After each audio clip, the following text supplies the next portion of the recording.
Hello, in this video we'll review section 2.2 on histograms. It follows pages 1 through 3 in the histograms guided notes that you can access on Blackboard. Pause and make sure that you have those notes to follow along.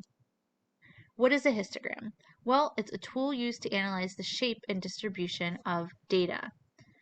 So it is a graph consisting of bars of equal width drawn adjacent to each other. Adjacent means next to each other, unless there are gaps in the data.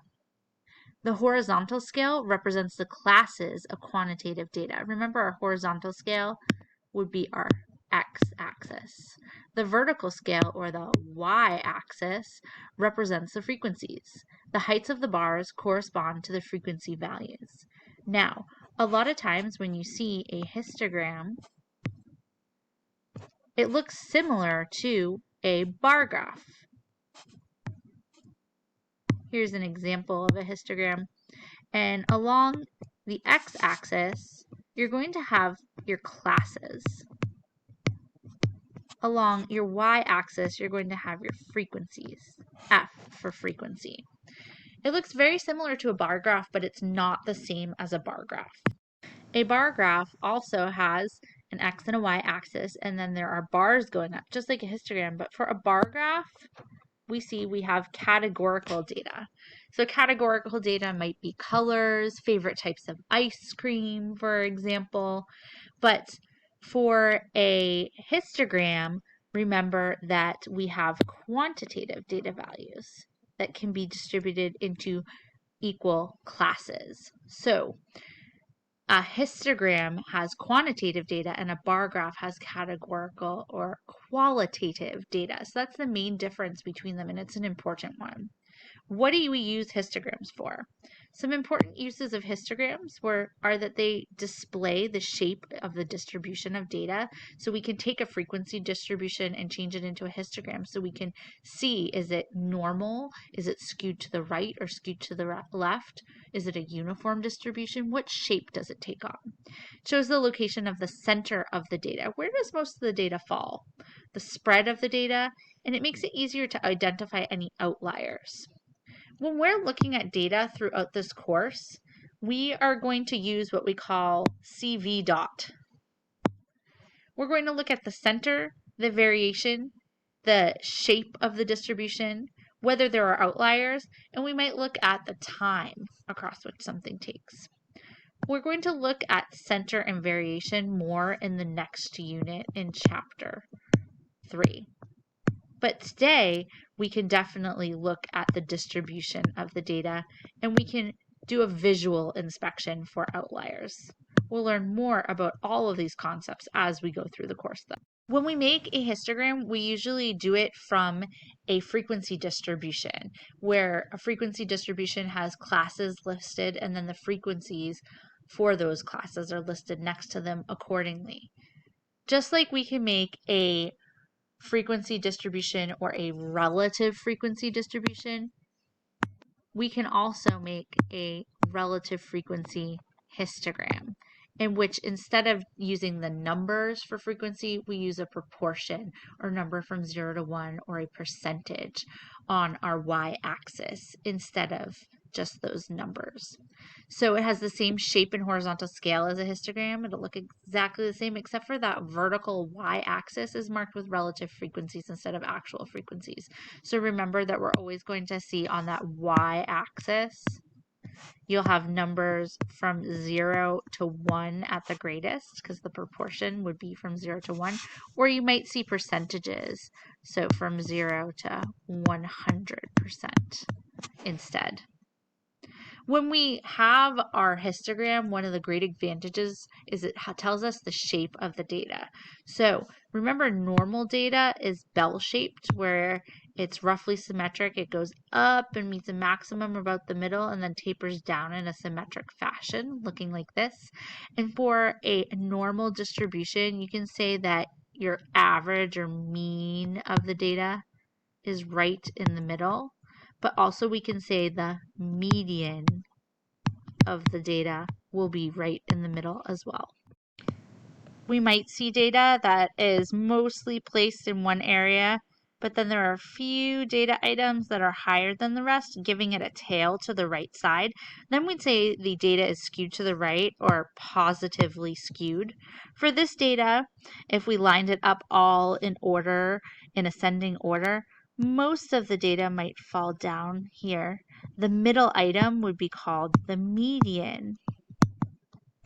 Now, because there are a few data items that are higher than the rest, think if we were thinking test scores in our class, if most of us got in around 70% on a test, but then there were 2 people who aced the test, that would bring our class average up, and the average is called the mean. So when we're skewed to the right, we can say that the mean is greater than the median for your data. We could also have data that's skewed to the left. So now think our whole class took a test and our grades were somewhere like around 83 for the most part. But then there were a couple people that didn't take the test. So we have a tail on the left-hand side. This would be skewed to the left or a negative skew. So if I lined up all of our test scores in order, the middle score would be right, we'll say about here. That's our median. But those lower scores would drag our class average down, those people who didn't take the test. So our average or mean would be lower. We'll talk more about mean and median in the next unit, but I think it's good to know as we're going through shape. Here you can see common distribution shapes. We have our normal shaped data here in green. You can see that's roughly normal. It makes roughly a bell shape.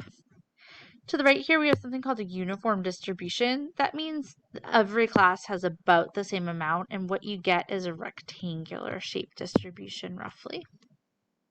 On the bottom left, we have skewed to the right, so most of the data falls in one area, but then there are some data items up here that are a bit higher, so it gives us a tail to the right. And you'll see skewed to the left with this left-hand tail in the bottom corner there. Here are some repeat examples here and here, but you can see in the middle we have another normal distribution. Let's look at an example. When we were learning how to create frequency distributions, we looked at data for McDonald's drive-through wait times.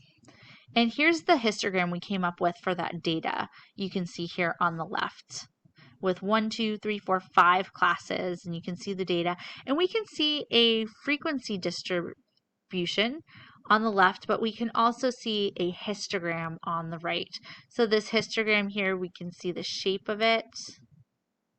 Looks like it might have a tail, so we could say that it has a right-hand skew or a positive skew. And you can see our frequencies are listed from 0 to 25, which makes sense because the highest frequency listed in the table is 24, so we need a number a little bit higher than that. But when I'm looking at our x-axis, I don't see any of the numbers from my classes.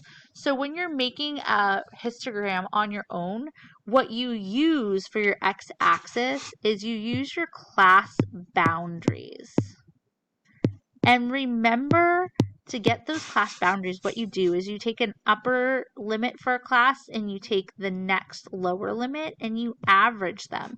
So I can say the boundary between these two classes is 124 plus 125 over 2, or 124.5 is the boundary between the first two classes.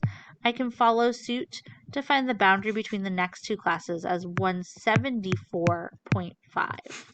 You'll notice that these will be a class width apart, and we already learned from this section that the class width here is 50. So I can add 50 to get the next class width, which is 224.5. Then we have 274.5. If I add to that, I get 324.5, and I can subtract 50 from this first boundary I came up with to get 74.5.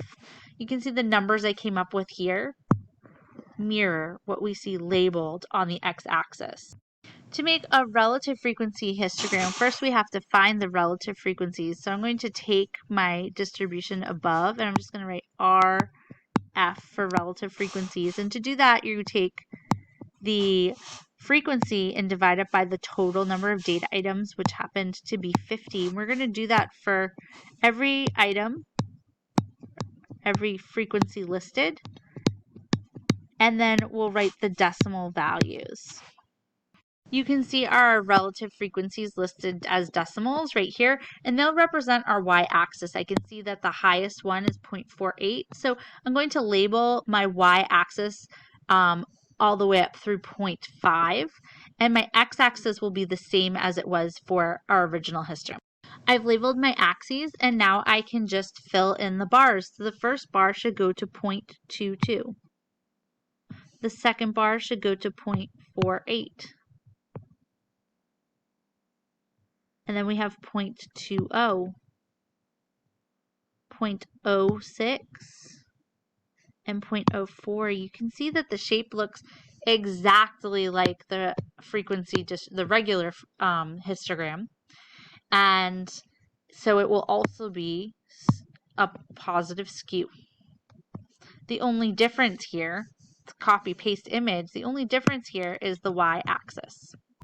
Now I'm going to show you how to make a histogram on your graphing calculator given a frequency distribution. So we have a frequency distribution here, and the only problem is we don't have the original data values. Now we use them in another example, but right now we don't have them here in front of us. So while I see that there are 11 items in this first class, all of those items could be the number 75.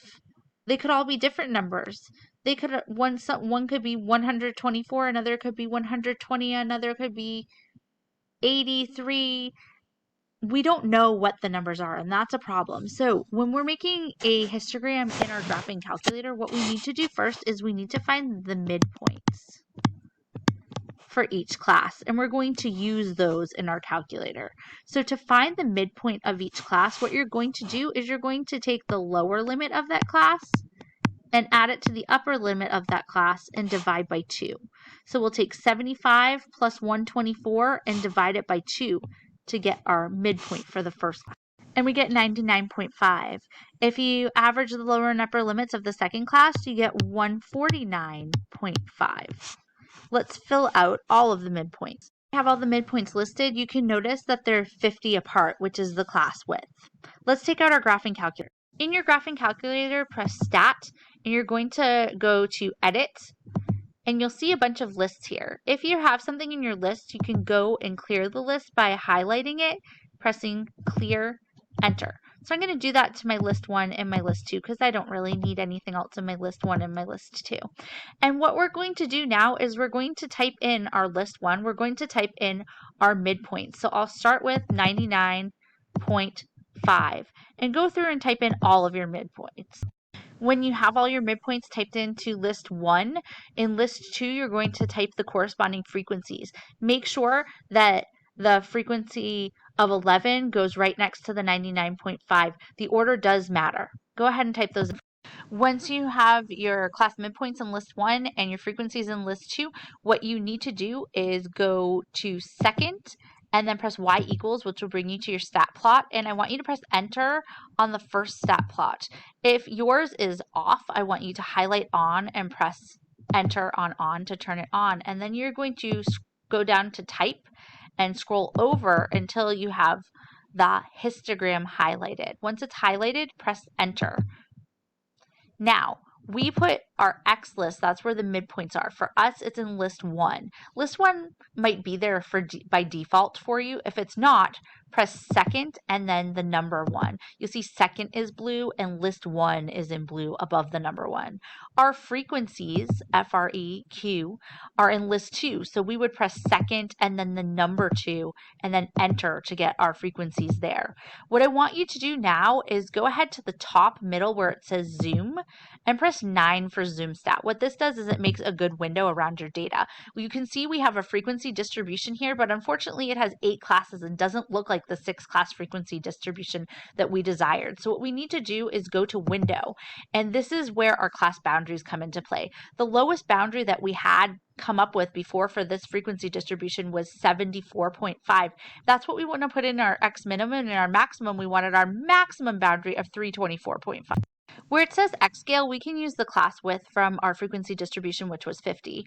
The Y minimum and maximum are fine. We can see the frequencies in our chart only go up to 24, so 28 is fine. So let's press graph. And you can see we have the same chart